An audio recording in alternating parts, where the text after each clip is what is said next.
కాశ్మీర్గా పేరు పొందిన ఆ ప్రాంతం అభివృద్ధికి చాలా దూరంగా ఉంది. అయితే అక్కడున్న భిన్నమైన వాతావరణం కారణంగా ఇప్పుడిప్పుడే పర్యాటకుల దృష్టిని ఆకర్షిస్తుంది.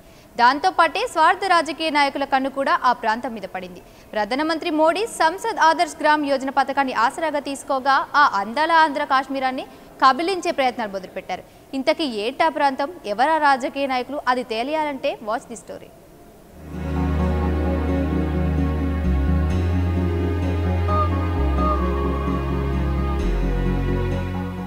సున్నాకు చేరువయ్యే ఉష్ణోగ్రతలు, పాలనురగల జాలువారే జలపాతాలు, పచ్చటి కొండలపై తిష్టవేసిన మేఘాలు, కాఫీ తోటలు, ఇవన్నీ విశాఖ మన్యంలో ఉన్న లంబసింగి ప్రత్యేకతలు.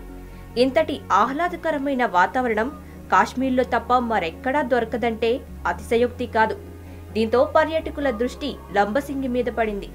దాంతోపాటే కొందరు రాజకీయ నాయకుల చెడు దృష్టి కూడా పడింది.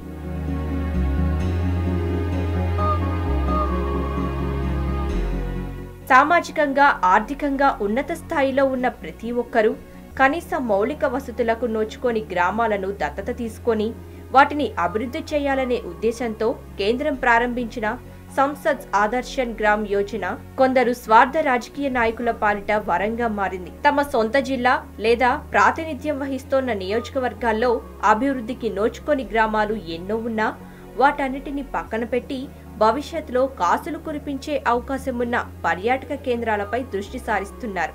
ఇప్పటికే ముఖ్యమంత్రి చంద్రబాబు నాయుడు అరకును దత్తత తీసుకున్నారు.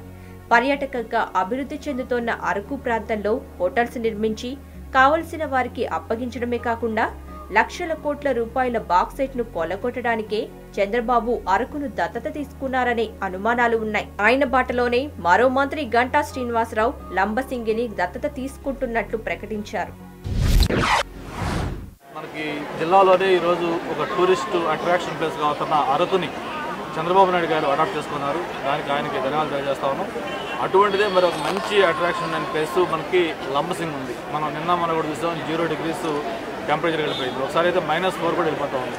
అటువంటి లంబసింగిని కూడా నేను స్వయంగా అడాప్ట్ చేసుకోవాలని చెప్పి నిర్ణయం తీసుకున్నాను. దాన్ని కూడా అడాప్ట్ చేసుకుని లంబసింగి, అలాగే ఈ సింహాచలం ఏ పరిధిలో ఉన్న అడివారం గ్రామాన్ని కూడా మా కుటుంబం నుంచి అడాప్ట్ చేసుకుని ఇది ఒక స్మార్ట్ ప్రాంతాలుగా అభివృద్ధి చేసేది కూడా అన్ని రకాల అధికారం చేపట్టిన తర్వాత ఇంతవరకు తాను ప్రాతినిధ్యం వహిస్తున్న భీమిలి నియోజకవర్గం ముఖం కూడా చూడని గంట లంబసింగిని దత్తత తీసుకోవటంపై కూడా ఇవే అనుమానాలు వ్యక్తమవుతున్నాయి. తాను ప్రాతినిధ్యం వహిస్తున్న భీమిలి నియోజకవర్గంలో అభివృద్ధికి నోచుకొని ఎన్నో మత్స్యకార గ్రామాలను గాలికి వదిలేసి లంబసింగిని దత్తత తీసుకోవటం వెనుక ఉన్న ఆంతర్యం ఏంటనే ప్రశ్నలు వినిపిస్తున్నాయి. అభివృద్ధి చేస్తే ఓకే, కానీ ఆ పేరుతో వ్యాపార సామ్రాజ్యాన్ని విస్తరించుకోవడానికి చూస్తే తీవ్ర పరిణామాలు ఎదుర్కోవాల్సి వస్తుందని విపక్ష నేతలు, స్థానికులు హెచ్చరిస్తున్నారు.